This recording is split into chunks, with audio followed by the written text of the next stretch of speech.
What's up, Facebook?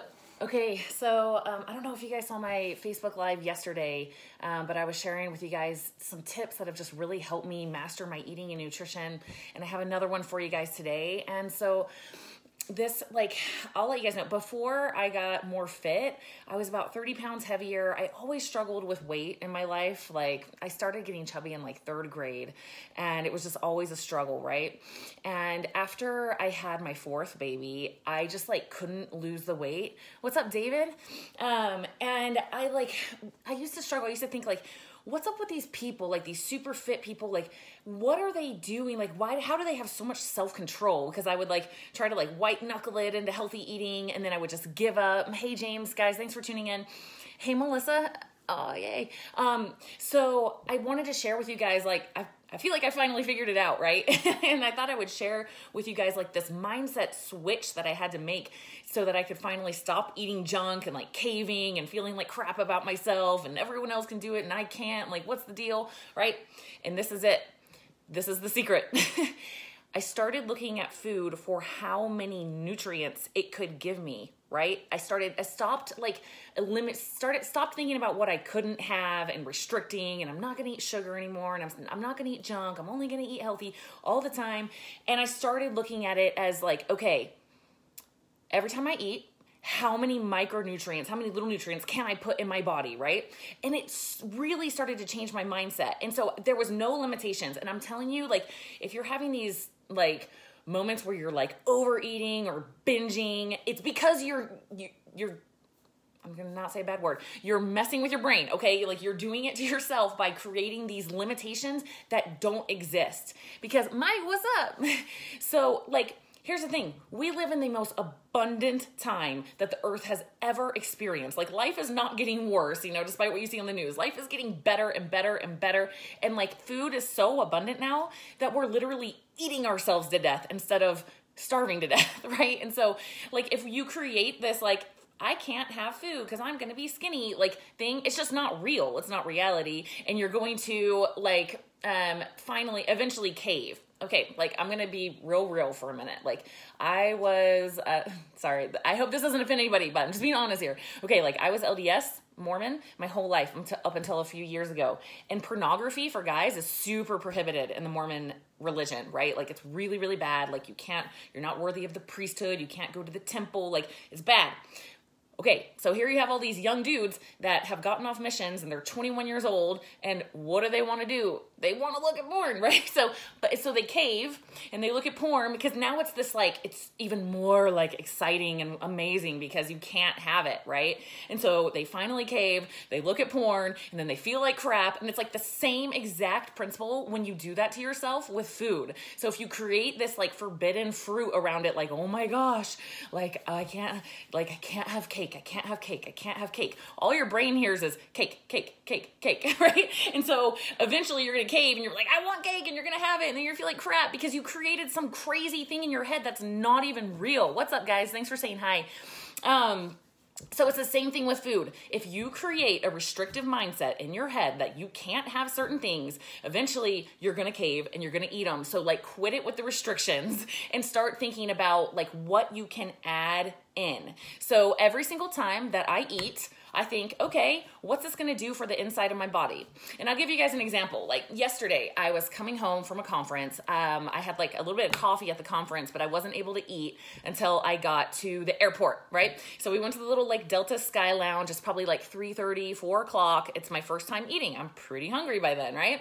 And they had salad stuff and chicken, and I had some garbanzo beans and hummus, and I'm having my little arugula salad, and they've got these bomb looking brownies, and they've got all these snickerdoodles and cookies and rolls, and I'm not even gonna act for a second those things didn't look good, and I was with Drew Manning, and we're both dang, those brownies look good, right? But neither one of us had any of that. Why? Not because, oh, Christian, what's up? Christian Thibodeau is in the house, guys. He's one of my favorite coaches ever. So I'm not gonna act for a second brownies and cookies aren't going to look good or taste good. Of course they are. I'm always going to think those things look good. But did Drew or did either of us have that? No. And was it because we're can't have it? Darn it. I wish I could have those. No, of course we could have them. I could have had the whole tray if I wanted to. It was a buffet.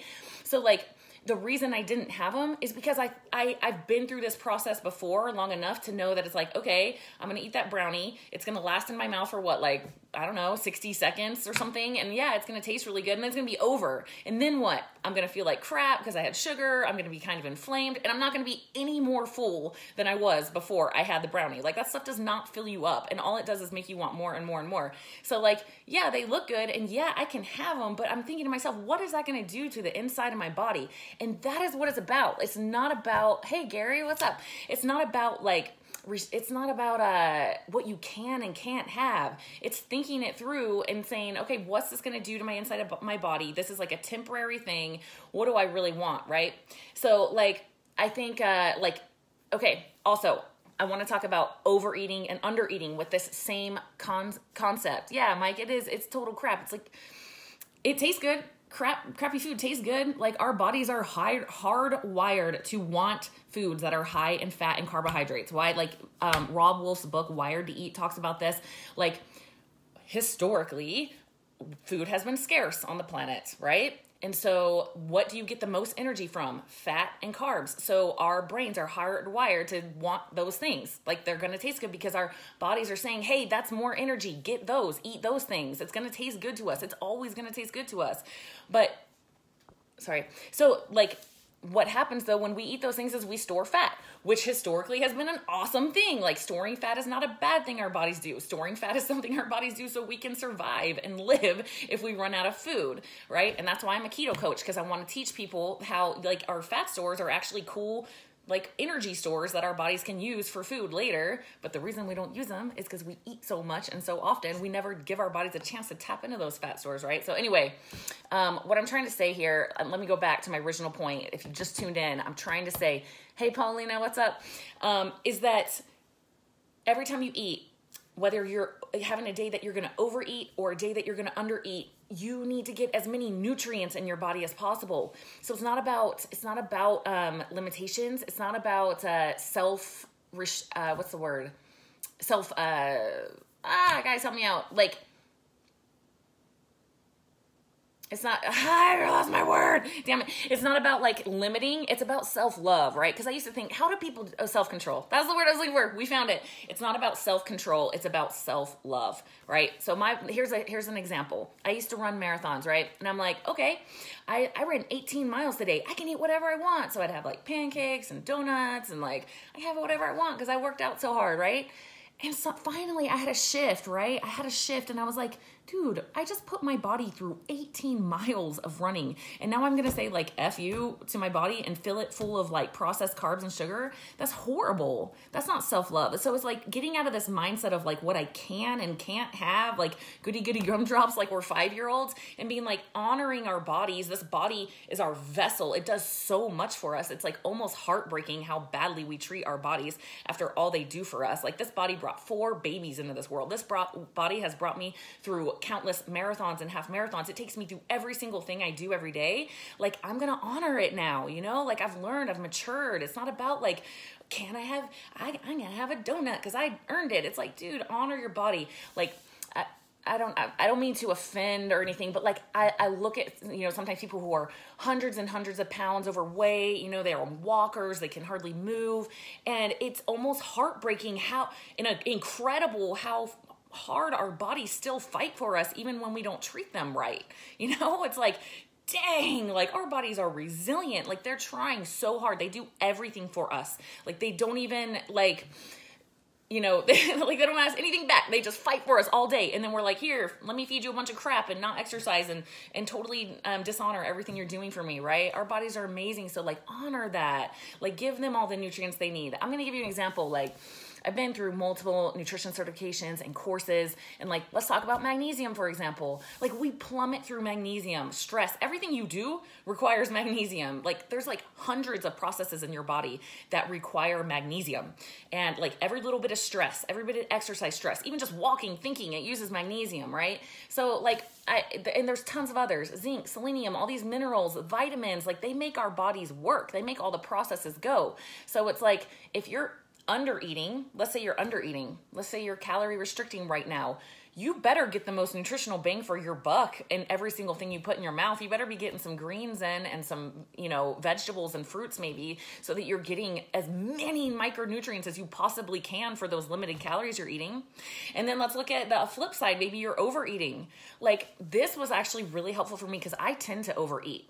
That's why I was overweight for many, many years. I overeat. And the thing that really, really helped me was giving myself permission to overeat. Like, and I still do sometimes. Like, the other day I was super freaking hungry and I just eat, but I just give myself as many nutrients as I can. I eat as much as I want, and it's worked pretty well for me. Like, I'm pretty lean, and I overeat some days, but I just look at it as, okay, I'm going to eat all I want today because I'm just having one of those super hungry days, but how many nutrients? I'm just going to look at it as like this self-love nutrient overload day where I get all the nutrients, right? So looking at it like that helps so much. So every time you look at food or you're about to eat, think, what is this going to do for me? What is this going to do in the inside of my body? Because it's going to be over in about 5 minutes. I'm going to eat this and it's going to be over. So what's it going to do for my body afterwards? Is it going to honor my body and do something awesome for it? Or is it going to inflame my body and make me feel like crap? And is that worth it? No, And so it's not about what you can and can't have. It's what you want. What do you want for yourself? So that mindset switch helped me make better food choices so much. So I thought I would share that with you guys. Like, just be a nutrient hunter. Think about it. Think about, and it's not that you can't have brownies. Like, I have donuts sometimes. I love donuts. They're so good. Like, YOLO, right? Like, I get it. Like, every once in a while, I'm going to have some donuts with my kids. But like, not all the time, like, not all the time, because it's not a self-love thing. It's just like, it's a pleasure of life. Like, we do have some pleasures of life, like donuts and pizza and all that stuff. It's cool. If I travel, if I went to Italy, I would enjoy the local cuisine there and just eat what they eat, right? But like, on the daily basis, I'm just looking for nutrients to fuel my body to make it the best that it can be. And it has completely changed my life. Like, I live in a different mindset than I used to because of that. And I really believe that it's because my body and my brain and my whole system is optimized because of the food that I eat. And I know it's true because I just read a book recently called Game Changers by Dave Asprey, and he interviews all these like game changers, right? Like billionaires and thought leaders and people who are making a huge impact on the world. And do you know what the number one thing? He had like a list of all these different things. It goes chapter by chapter of what they contribute to being a game changer. And the number one thing they all said was the food that they eat. I'm going to drop that right there. So nurture your body, give it love, like quit it with all these restrictive mindsets and what I can and can't have and all this stupid crap, and just look at like what you can have and what you can fill in and what you can add nutritionally to your body, and all the crap just starts to fall away by itself. So, all right, guys, have a good Sunday. Thank you for tuning in. I will probably be doing one of these like maybe once a day from now on. So, and also if you like this message, if you could share it or like it, share it with your friends or tag a friend, I would super appreciate it, because these messages, I think they're super important to get out there, because I'm tired of all this like restrictive diet bullcrap. Like, it's really the heart of the matter is like how you're perceiving the food that you eat and getting rid of all these limited mindsets. So please share this if you like this message. And also, I'm going to put a link for my coaching page. I don't know what you call it, fan page. I'm not sure. My coaching page. I'm going to put a link to that in comments if you could like it, because eventually I'm going to transition out of this page and start sharing on that one. So also, if you guys want to see more of me, I am on Instagram all the time. So Coach Tara Garrison, just like my name is spelled here. No spaces or anything on Instagram. I'm always on stories and sharing tips. So follow me on Instagram. And also, I have a YouTube channel coming for you guys, and I'm so excited. It's already up, but the videos aren't that great yet. But I have a bunch of amazing workout tutorial videos coming for you guys, and a whole series of answering your common keto questions coming for free on YouTube. So make sure you find me on YouTube. I'll put a link for that too, and come subscribe to my channel if you don't mind. Okay, have a good day, guys.